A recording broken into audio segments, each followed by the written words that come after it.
Se lo habíamos anticipado antes, la trama de la muñeca bielorrusa continúa.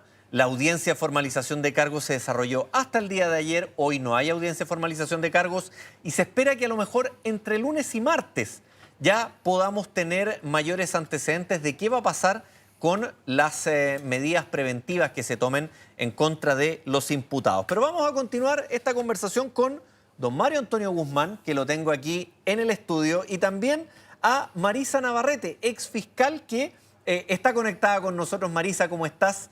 Muy buenos días. Claro. Ayer nos faltó una parte por conversar, Mario, te sumamos a ti también, Marisa, a todo esto, y que tiene que ver con los conservadores de bienes raíces que están involucrados en esto. Hay dos conservadores involucrados que son el conservador de Chillán y también el conservador de Puente Alto. Voy a ir primero con Marisa, Mario, Sí, claro. para que ella también nos dé un poco de contexto de esta situación. Marisa, aquí estamos viendo una trama que va en la Corte Suprema, en la Corte de Apelaciones, notarios, conservadores. Desde la perspectiva de la Fiscalía, a ti como ex fiscal, ¿te tocó ver cómo funcionaba este mundo, que lo decíamos ayer, medio endogámico, medio incestuoso? Sí. Hola, buenos días. Gracias nuevamente por invitarme a tu programa.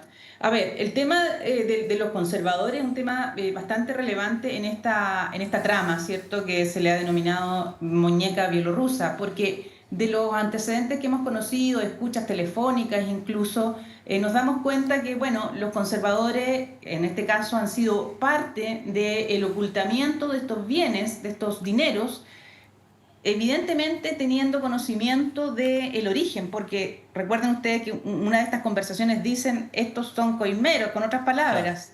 Y bueno, eso evidentemente da pie para entender que ellos pudieran ser imputados también por un delito de lavado de activos, ¿ya? No así por el cohecho, probablemente, Claro. en este tema, pero sí hay algo que a mí me llamó mucho la atención.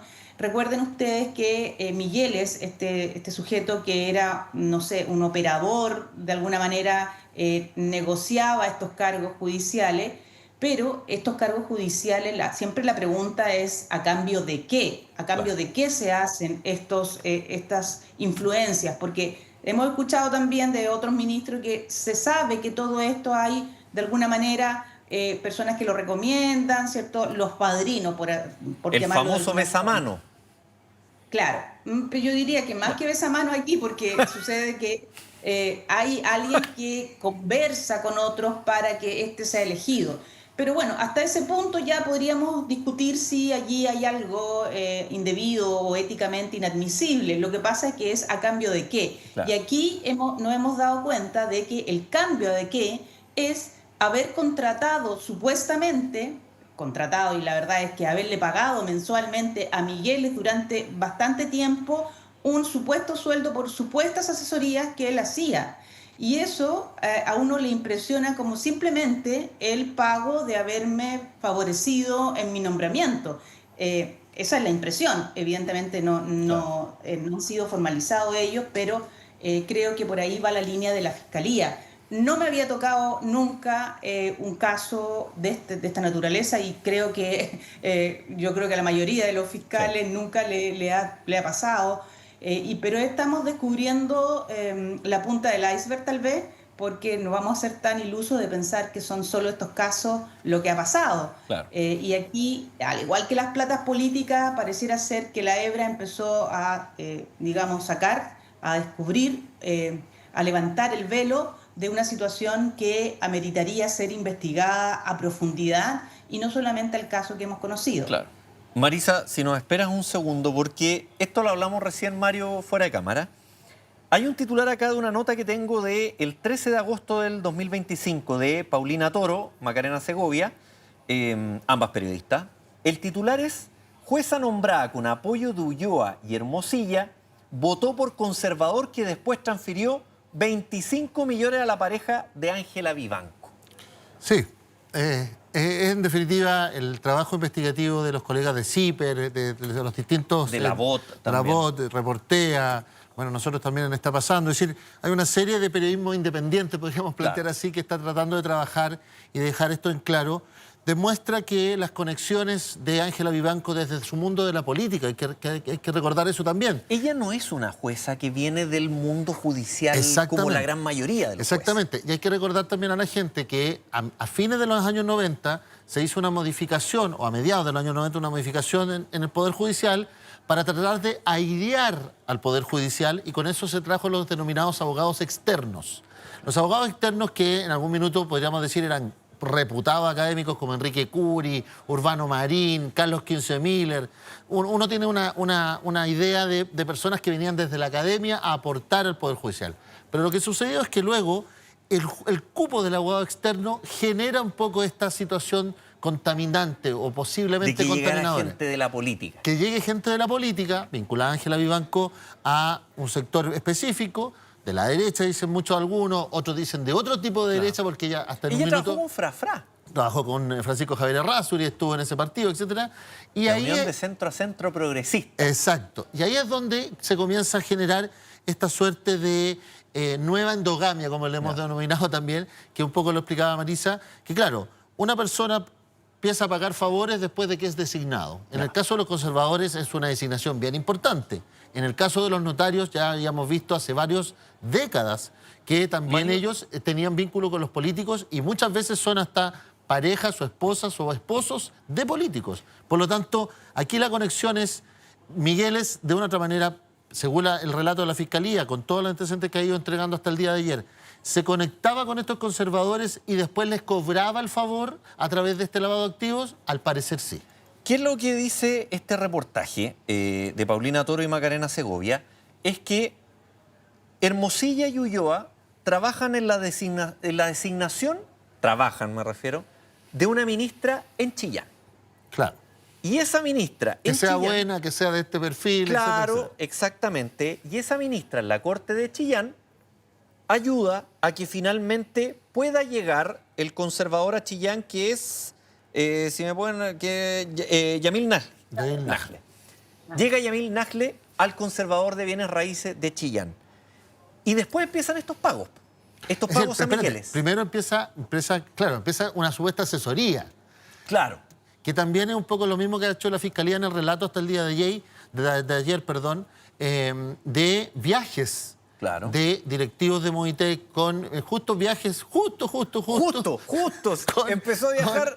Con Vivanco Claro. y Migueles, viajes de Vargas. encuentran en en México y Vivanco. Turquía. Exacto. Claro. Entonces, ahí uno empieza a darse cuenta que aquí la cosa no es inmediata, sino que más bien tiene que ver con una relación, con un proceso, con una forma de actuar, y donde además todo se devela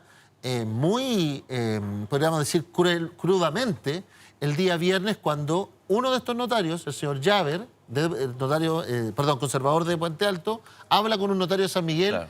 Y de una otra manera hace una suerte de farándula del Poder Judicial. La tal, lo van a trasladar allá, cuéntamelo. Es decir, Sí. con una jerga muy destemplada, en definitiva, que da cuenta también de estas ganas de manejar con hilos transparentes o hilos invisibles lo que se está desarrollando en el Poder Judicial. Marisa, a ti te tocó litigar en la Corte, me imagino como fiscal, defender tus causas como fiscal en la Corte. ¿Existía esto que, por ejemplo, tú decías, ya, me va a tocar tal sala? Ay, el abogado que tengo al frente, yo lo sé, pero no tengo cómo probarlo. Pero yo lo sé que es amigo del ministro que está ahí. ¿Te tocó alguna vez eso?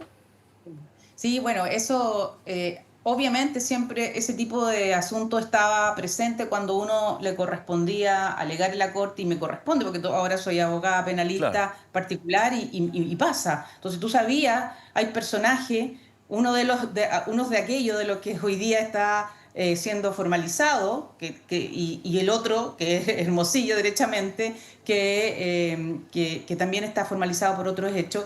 Lo cierto es que eso era un secreto a voces, sabemos. ¿A ti, los por ejemplo, te abogados tocó con y Mario abogados. Vargas? ¿Te tocó litigar con Mario Vargas? Con Mario Vargas y con Hermosillo lo tuve en el caso Huracán. Ya. Y de hecho, el caso Huracán, que hoy día estamos en juicio, ¿cierto? Hermosilla era abogado del gobierno. Claro. Y sucede que pudimos ver unos chats también que reveló, me parece, sí, pero ya se me olvida cuáles son los medios que publican esta información. Se revelaron chats entre Hermosilla y Vargas, donde se ponían de acuerdo para, la palabra fue esa, para cagarse a uno de los defensores que había pedido la incompetencia. Ellos querían que se quedara en Temuco la causa, y las defensas, incluida la que estoy hablando, queríamos que se viera en Santiago, y no por una cuestión de capricho, sino porque el origen del caso estaba en Santiago, supuestamente. El principio de ejecución. Claro. Entonces, esa era la razón jurídica, más de que nos gustara un tribunal u otro. En cambio, ellos, por alguna razón, querían que se quedara en Temuco. Y en Temuco, bueno, en el caso Huracán, que se está conociendo, pero se originó toda esta cosa media extraña donde están involucrada también la Fiscalía. Entonces, esos chats demuestran que ellos se pusieron de acuerdo para que la causa se quedara en Santiago a nivel de tribunales. O sea, hablaron, no dicen con quiénes, con ministros, para que la causa se viera en Temuco. Claro. En ese sentido, Mario, finalmente aquí vemos todo esto que terminan estando conectados, Hermosilla, el ministro Ulloa, Vivanco. Es que básicamente Hermosilla tenía como sus guardias pretorianos en las Cortes.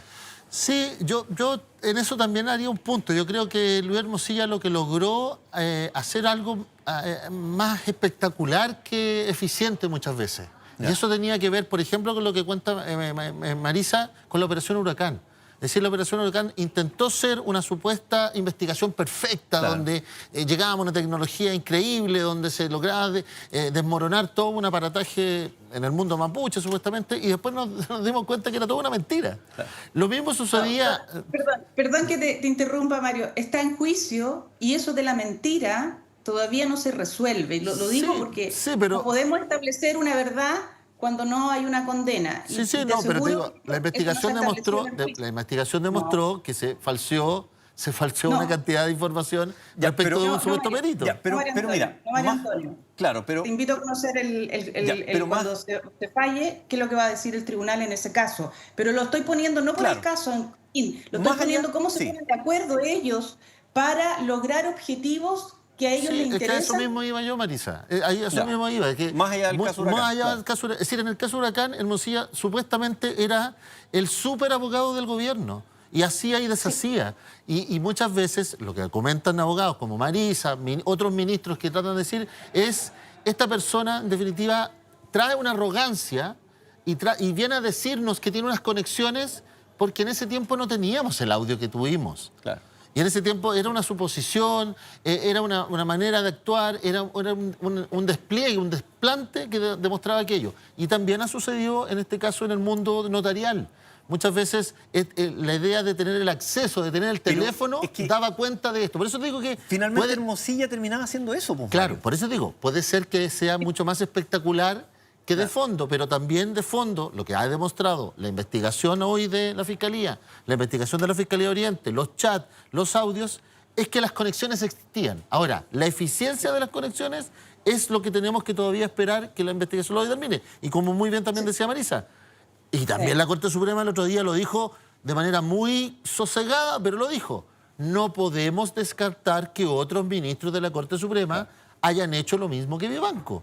Pero esperamos que no sea así, porque en definitiva acá lo que está absolutamente arruinado para la opinión pública, para la gente que nos está viendo todos los días, o los que te ven a ti todos los fines de semana, es la probidad y es la fe pública. Claro. Porque una persona dice, bueno, si yo tengo el sueldo mínimo, me acojo a un abogado público, ¿voy a ganar frente a esta situación? Se va a demostrar mi inocencia, se va a demostrar que me estafaron, que estas personas con poder me utilizaron, etc. Entonces, eso es lo que está en el fin dañado. Por eso ponía un poco la situación como ejemplo que decía Marisa. Tiene toda la razón de que hay investigaciones y juicios aún en curso, que hay que esperar aquello. Pero hasta ahora lo que vemos es que había una red de operación que interpretaba y maniaba la ley. Claro, Marisa. Sí, ahí yo quiero agregar lo mismo, en el sentido de que operaban como una mafia, en definitiva, como una mafia. Hermosilla, Vargas. Y fíjate tú, porque también lo mencionó esto el fiscal en su exposición el día de ayer, incluso el Ministerio Público, porque fíjate tú que a mis conversaciones y esta investigación todo se supo de respecto de Carlos Palma, el anterior, Claro. que ya está, también fiscal. salió de los chats de Hermosilla. Y Carlos Palma era el fiscal del caso Huracán. Entonces, te das cuenta cómo van operando, o cómo estaban operando al menos ellos, en causas que beneficiaban. O sea, había un beneficio para el fiscal actuar de alguna manera, poner esta causa como emblema respecto del gobierno que en ese tiempo, que era de Piñera, ponerla como emblema usando y ofreciéndole algunos beneficios a un fiscal regional que es el que después supimos que había contactado con Migueles y Migueles le había ofrecido, ¿cierto?, un doctorado, que también Claro. una forma de pago, ¿cierto?, indebido por favores que quién sabe cuáles eran. Claro, y en ese sentido, el tema de los conservadores no deja de llamar la atención, po. Porque además son gente que tiene muchos recursos Claro. disponibles. Además, o sea, hay una reforma actualmente a los notarios, que los notarios es otro mundo aparte, lo hablamos recién, Marisa, con Mario. El conservador de bienes raíces de Santiago es hijo de Luis Maldonado, que fue presidente de la Corte. Y el segundo conservador lleva 1 año con licencia médica. ¿No salió de Chile? No lo teníamos todavía Ya. establecido. Estamos investigándolo. Estamos investigando, Pero claro. hay una denuncia también y hay mucho malestar dentro de los funcionarios porque también la Corte autoriza esto. Entonces, para que lo entienda la gente, ¿qué es lo que sucede con este tipo de nombramientos? Que claro, no son quizás los más apetecidos, los más públicos, pero se va notando que si uno suma y suma, pucha, el amigo de queda acá, el hijo de queda acá, la ministra que se colocó por termina. Entonces al final hay un rango de mandos o de autoridad y de cargos que están siendo designados al dedo torciendo la ley. Lo Sí, último, pero fíjate Marisa, que- dime. sí, Dime, solo Marisa. quisiera agregar ahí que, claro, hay un nombramiento, un sistema de nombramiento que no corresponde, pero yo me voy al punto aquí, es cuando eso excede, cuando yo para pagar este favor hago algo indebido, Claro, hago cuando hay pago algo de que por está medio. infringiendo mi cargo, pago, Claro.